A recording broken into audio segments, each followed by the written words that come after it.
বন্ধুরা, আমি পড়াতে যাওয়ার আগে এই মুসুর ডাল ভিজিয়ে রেখে গেছিলাম। আজকে এই মুসুর ডাল দিয়ে বড়া করে একটা ঝিঙে আলুর তরকারি বানাবো। মুসুর ডালটা আমি জল ছেঁকে আমি মিক্সির বাটিতে নিয়ে নিচ্ছি। এটা মিক্সিতে পেস্ট করে নেব। দেখুন, আমি মিক্সির বাটিতে নিয়ে নিয়েছি। আমি এতে একটু আদা,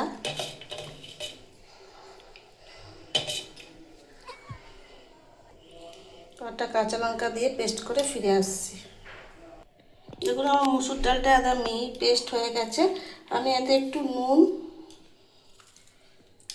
আর একটু কালো জিরে দিয়ে এটাকে ভালো করে একটু ফাটিয়ে নেব। আর এদিকে আমি একটা পোস্ত আর কাঁচা লঙ্কার পেস্ট করেছি, সেটা দেখানো হয়নি। দেখুন, আমি সাদা তেল কড়াই দিয়ে বড়াগুলো দিয়ে দিয়েছি, সেটা আর দেখায়নি। সব কিছু দেখাতে গেলে ভিডিওটা অনেকটাই বড় হয়ে যাবে।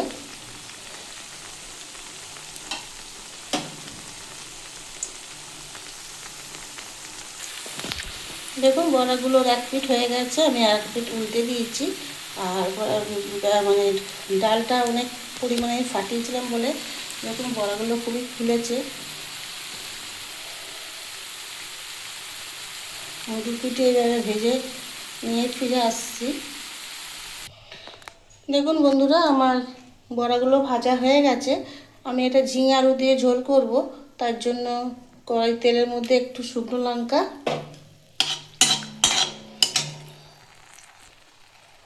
একটু কালো জিরে ফোড়ন হিসেবে দিয়ে দিলাম।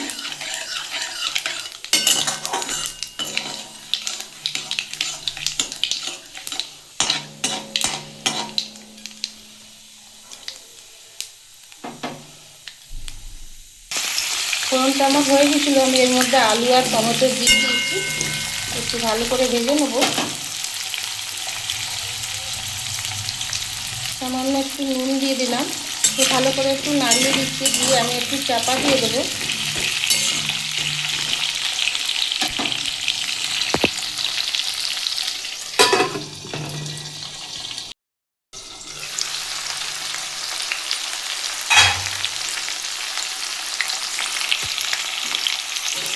দেখুন বন্ধুরা, আমার এটা অনেকটাই ভাজা হয়ে গেছে। আমি এবার এর মধ্যে আদাটা দিয়ে দেবো, আদা পেস্ট। একটু নাড়িয়ে দিলাম। একটু সেরকম কিছু মশলাই দেবো না, একদম সিম্পলভাবে হালকাভাবে করবো, গরম করবো বিশালভাবে। এবার যে ঝিঙেগুলো দিয়ে দেবো।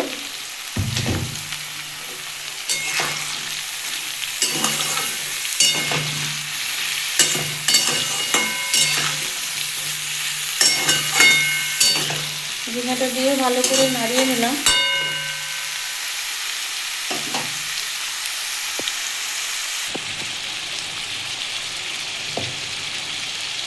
দেখুন বন্ধুরা, আমি এতে হলুদ দিয়ে দেবো। লঙ্কা তো আমি কাঁচা লঙ্কা বেটে নিয়েছি পোস্তের সাথে। কাঁচা লঙ্কা দিয়ে করবো আজকে এই রেসিপিটা। হলুদটা দিয়ে একটু ভালো করে নাড়িয়ে দিচ্ছি।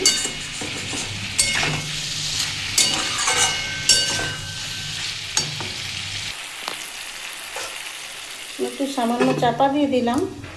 এই চাপা দেওয়ার ফলে ঝিঙে থেকে অনেকটাই জল বেরোবে।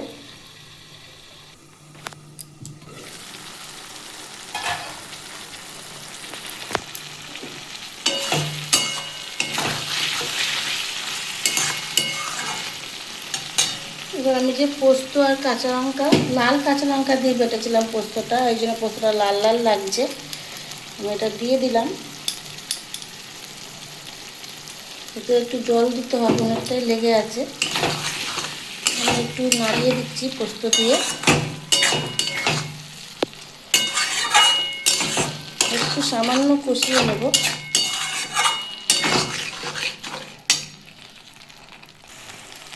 দেখুন, আমার কষানো হয়ে গেছে। আমি এবার ওই যে মিক্সির বাটি দেওয়া জলটা দিয়ে দেবো।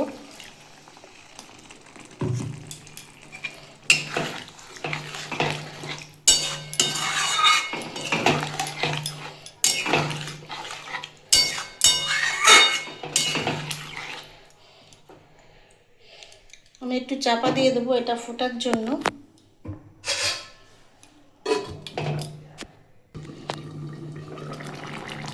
দেখুন বন্ধুরা, আমার ঝোলটা ফুটে গেছে। আমি এবার বড়াগুলো দিয়ে দেবো।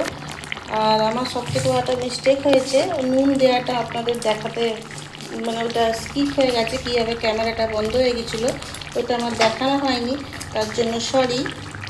এই বড়াগুলো আমি দিয়ে দিচ্ছি।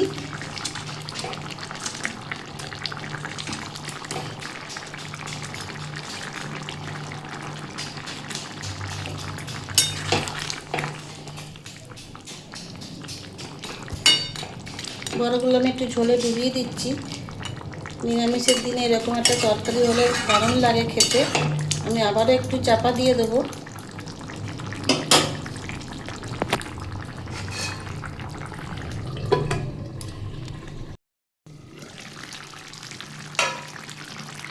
দেখুন বন্ধুরা, আমার রেসিপিটা পুরো রেডি হয়ে গেছে।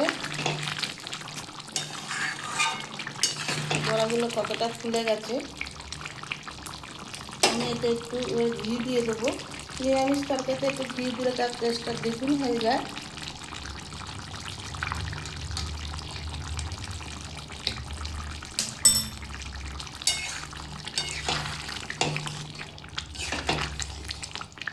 একটু নাড়িয়ে দিচ্ছি। আমার রেসিপি পুরো রেডি হয়ে গেছে। একটু চাপা দিয়ে রাখছি। এই ঝোল এতটা থাকবে না, একটু বড়া আর একটু টেনে নেবে। আমি গ্যাসের ফ্লেমটা অফ করে দিলাম। 5 মিনিটের জন্য চাপা দিয়ে দিলাম। ফিরে আসছি একটু পরে। দেখুন বন্ধুরা, আমার মসুর ডালের বড়া দিয়ে ঝিঙে আলুর রেসিপিটা একদম রেডি হয়ে গেছে। নিরামিষের দিনে এরকম একটা রেসিপি থাকলে আর কি লাগে। তা এই রেসিপিটা যদি কোনো নতুন বন্ধুর ভালো লেগে থাকে, তাহলে চ্যানেলটা সাবস্ক্রাইব করার অনুরোধ রইল। আর পুরনো বন্ধুদের অনেক অনেক ভালোবাসা জানাই। কোনো নতুন বন্ধু যদি এসে থাকে, ওনাদেরকেও অনেক অনেক ভালোবাসা জানাই। নতুন পুরনো সবাইকে অনেক অনেক ভালোবাসা জানিয়ে আমি আমার রেসিপির ভিডিওটা এখানেই শেষ করব। খুব গরম পড়েছে। এই গরমে ঘামে মানুষের খুবই শরীর খারাপ হচ্ছে। তাই সাবধানে থাকবেন, সুস্থ থাকবেন, ভালো থাকবেন। আজকের মতো আসি, টাটা, বাই।